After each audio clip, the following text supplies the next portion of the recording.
और धन के लिए हम कितना झूठ बोलते हैं, कितना पाप कमाते हैं, कितना दोष कमाते हैं, हर समय इसी में तल्लीन रहते हैं।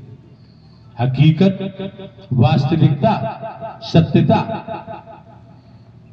देखा जाए, हम अपनी बातें करते हैं और किसी की नहीं। अपनी बातें करते हैं, हम खुद अपने से स्वयं से प्रश्न करें, तू नाचीज है फिर भी कितना सत्य बोलता है।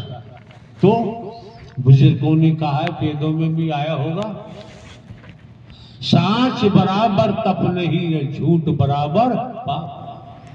जिसके हृदय सांच है, सत्य है, उसके हृदय आप कहावत। तो देखें, समझे, परखे, क्यों अपने जीवन को बर्बाद कर रहे हो? आप समझ सकते हैं, जहां प्रहलाद भक्त, वैदिक काल का इतिहास बताता है, प्रहलाद भक्त परमात्मा नारायण हरि सर्वेश्वर का ध्यान करते थे, नाम लेते थे। उनके पिताजी हरकष्टु हजम नहीं हुआ, प्रहलाद को बुलाया, कहा इस हरि ने तुम्हारे चाचा को मार दिया, वध कर दिया, और तुम हरि का नाम ले रहे हो, दुश्मन है, वैरी हमारा। प्रहलाद ने कहा कि आप अपने को भगवान मानते हैं, वास्तव में सत्य प्रभु परमात्मा सर्वेश्वर ब्रह्मांड के रचयिता ही परमात्मा थे हैं और रहेंगे, हम उनका नाम लेते हैं। प्रहलाद को कितनी यातना दी गई होंगी लेख के मुताबिक। हम तो भक्ति भी नहीं करते यार, केवल हरकारा चौकीदार बनकर काम कर रहे हैं। जहां बात आई हिरण्यकश्यप की बहन होलिका, आना हुआ, उसने कहा भैया चिंता मत करो, मुझे वरदान है, मैं प्रहलाद को गोदी में लेके बैठ जाऊंगी, वो जल के राख हो जाएगा, अग्नि का प्रभाव मेरे ऊपर नहीं होगा। ऐसा लेख कहता है, लेख बताता है। हुआ यही, जमाना इकट्ठा हुआ, दर्शक देखो क्या होता है, कितना अन्याय हो रहा, नीति हो रही है। प्रहलाद को मारने के लिए उसकी बुआ भी उद्यत है, गोदी में प्रहलाद को बैठाना, ऐसा लेख कहता है। अग्नि प्रज्वलित हुई और होलिका धू धू करके जलने लगी, राख हो गई, प्रहलाद का बाल बांका, ऐसा लेख कहता है, इतिहास बताता है। तो यार बच के जाएंगे कहां? इसलिए किसी के प्रति कुविचार नहीं लाना चाहिए, कुसंगति नहीं करनी चाहिए, कुसंगति ठीक नहीं होती है। क्यों? कानून भी कहता है जैसा संग करोगे वैसा रंग सवार हो जाता है।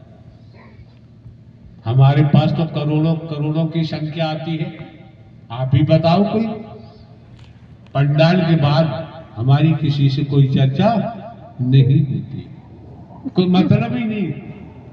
कोई कार्य करता है, आयोजन लेने के लिए आए हैं तो एक बात है, वैसे कोई मतलब ही नहीं है।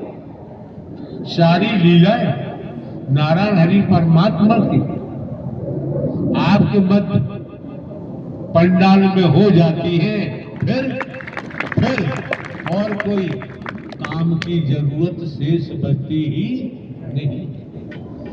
तो श्रीमान जी मौके बार बार नहीं मिलते हैं, समय बार बार प्राप्त नहीं होता है, आप भी जानते हैं, हम भी जानते हैं। दुनियावी तौर पर पिताजी के पिताजी चिल्ला चिल्ला के मर गए। मेरे बेटे, मेरी बेटियां, मेरे भाई, मेरी बहनें, मेरे लड़की दामाद, मेरे धी देवते,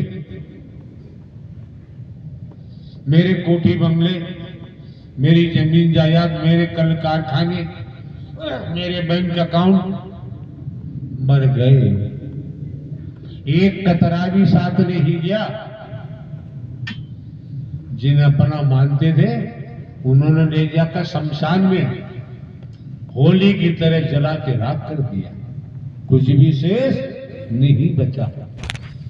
तो भैया जब आप लोग इस मानव मंगल मेले सद्भाव में समागम में पहुंचे, जो हमारी समझ आता है, ये समय जो आपको मिला है नारायण साकार हरि परमात्मा की सत्यमर कथा, मानवता से ओतप्रोत, इस समय को आप संसार की संपत्ति से खरीद नहीं सकते। दुनिया में किसी प्रकार से कोई खरीद फरोख्त कर सकते हो, उसके लिए धन चाहिए, उसके लिए आपके पास खेती बाड़ी, नौकरी, व्यापार, धंधा, रोजगार है, कमाओ। लेकिन ये ध्यान रखें कि कुसंगति के पास मत जाओ, कुसंग को भटकने मत दो। क्यों? आप जानते हैं, सूकर, सुअर का नाम सुना है, देखते भी हैं। सहस्त्र कमल दल, सहस्त्र कमल दल खिला हुआ है, अगर सूकर उसमें उतर गया तो सहस्त्र कमल दल को भी ध्वस्त कर देता है। उसे सहस्त्र कमल दल से क्या लेना देना। तो महात्मा जी आपके सम्मुख खड़े हुए हैं, कहां से आए हैं, कहां रहते हैं, क्या करते हैं, ये जाने। इन्होंने ये जब यहां कुछ लिया नहीं जाता तो खरीदना भी किसी को संभव नहीं है। जो दंड बंद करते हैं वो जाने उनका जाने काम, वो धन खर्च कर सकते हैं। यहां तो एक पाई नहीं ली जाती है तो धन किसी को देना संभव नहीं, लिया नहीं जाता है। लेकिन जो धन आपको शब्द रूपी मिल रहा है, वाणी का मिल रहा है, राजे महाराजे ने भी ये छोड़कर, जैसे राजा गोपीचंद का नाम सुना होगा आप लोगों ने। राजा गोपीचंद 52 का राजा था, जिसका ये प्रांत है, प्रांत स्टेट 52 प्रांत का राजा था। मां ने एक दिन बुलाया और कहा, गोपीचंद वैराग्य ले ले। गोपीचंद ने कहा, मां तुम क्या कहती हो? कोई मां अपने बेटे को बैरागी बनाएगी सन्यासी? तुम बनाना चाहती हो? तो कहा कि तेरे पिता जवानी में ही मुझे विधवा करके छोड़ दिया। एक फकीर का श्राप लगा हुआ था, फकीर को गलत निर्णय देकर फकीर को दंडित किया, उसका श्राप लगा हुआ था। पूरा परिवार सर्वनाश को प्राप्त होगा, तेरा भी नाश होगा, मैं तुझे बचाना चाहती हूं। गोपीचंद ने कहा, मेरी 1600 रानियां हैं, लेख की बात है, मेरी 1600 रानियां हैं, इनका क्या होगा? 1000 बेटियां हैं, इनका क्या होगा? मां ने कहा है, गोपी होश में आ जा, इनमें से कोई भी तेरा साथ नहीं देगा। मैं जो बोल रही हूं, कोई मां अपने बेटे को फकीर नहीं बनाती। मैं तुझे योग की बात कर रही हूं, तेरा आत्मिक कल्याण हो जाएगा, उद्धार हो जाएगा। छोड़ राजशाही अंग वस्त्र, जो भी हीरा मोती जवाहरात सब फेंके, अंग भभूत लगाकर और निकल पड़े। लंबी कहानी है, नारायण साकार की संपूर्ण ब्रह्मांड में सदा सदा के लिए जय जयकार। हम आत्मा जी और साथ संगत जी प्रत्यक्ष प्रमाण, मेरा इलाज ग्वालियर हॉस्पिटल में चल रहा है। ये पैर से मैं 5 मिनट खड़े नहीं हो सकता हूँ। ये साथ संगत जी, ये परमात्मा नहीं तो और क्या है। इतनी देर से मुझे खड़ा कर रहे हैं, मैं गिर नहीं पा रहा हूँ। और ये मेरे पास पर्चा है डॉक्टर का, देख लीजिए। जिसको विश्वास न हो वो ये पढ़ ले आके, इसमें तारीख भी पढ़ी है साथ संगत जी। यही परम ब्रह्म परमेश्वर है। मैंने इन्हीं परमात्मा को पूरे ब्रह्मांड में आग का गोला देखा है। और साथ संगत जी, एक बार कानपुर में परमात्मा का प्रवास था, तो साथ संगत जी परमात्मा शाम के टाइम आग के ऊपर ऐसे खेल रहे थे जैसे बच्चे गेंद खेलते, ऐसे प्रभु जी हमारे आग के ऊपर खेल रहे थे साथ संगत जी। और अब प्रमाण देने की क्या जरूरत है, मैं तो ये सत्य बस इतनी बात जरूर कहना चाहता हूँ, ज्यादा समय नहीं लूंगा, कि मेरे भाई ने मुझको भी भविष्य की तरह लात मार के निकाला था। मैं मरने जा रहा था, ये परमात्मा की ऐसी महात्मा जी क्या बता रहे हैं। त्रेता का लेख कहता है, रावण के अनुज छोटे भाई विभीषण ने कहा, जब भ्राता श्री, हे महाराज, आप सीता जी का हरण करके लाए हैं और सीता जी को सहज राम को सुपुर्द कर दो, नहीं ठीक नहीं होगा। इतनी बात सुनकर लेख कहता है, लंकापति रावण ने अपना पैर, अपने लात मारी, विभीषण लुढ़क के सीढ़ियों से नीचे गिरे, उनका मुख भी चला गया। ऐसी स्थिति में विभीषण ने राम जी की शरण ली, और राम जी की शरण लेने के बाद, लंबी कहानी आप लोग जानते हैं, राम जी की शरण लेने के बाद लंका ध्वस्त हुई, लंकापति का नाश हुआ, और राम जी की शरण लेने के बाद विभीषण को लंका का सम्राट बना दिया। समझो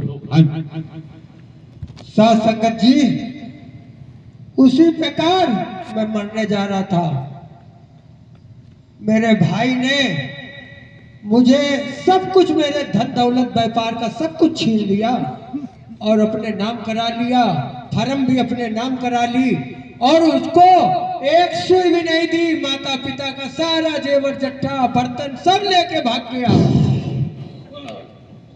ऐसी बातें करने का श्रीमान जी यहाँ समय नहीं है।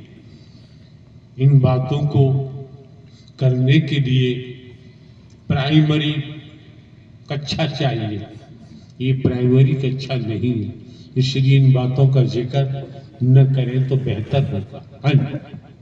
साथ संगत जी, बस मैं मरने जा रहा था, साथ संगत जी सत्य के साथ में पहुंचा, तो पहली बार में सिंहासन लगा हुआ था परमात्मा का। साथ संगत जी, इतने भयंकर वाइब्रेशन आ रहे थे आंखों में, नारायण साकार हरि के इतने भयंकर वाइब्रेशन आ रहे थे आंखों में। बस उसी वक्त से मैंने जान लिया मैं रो के हो रहा हूँ, मेरे आंखों से आंसू की धार चल रही थी, और मैं शर्मा रहा था कि पता नहीं मुझे ना कोई गंडा दे रहा है ना ताबीज दे रहा है, और मेरे आंसू क्यों आ रहे। बस मैंने जान लिया कि यही महाशक्ति है और कहीं नहीं है।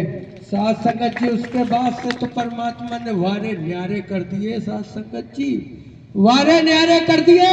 आज कानपुर रामा देवी हाईवे के किनारे 40 लाख 30-40 लाख का मकान मेरा पड़ा हुआ है। साथ संगत जी, ये परमात्मा का है, मेरा नहीं है।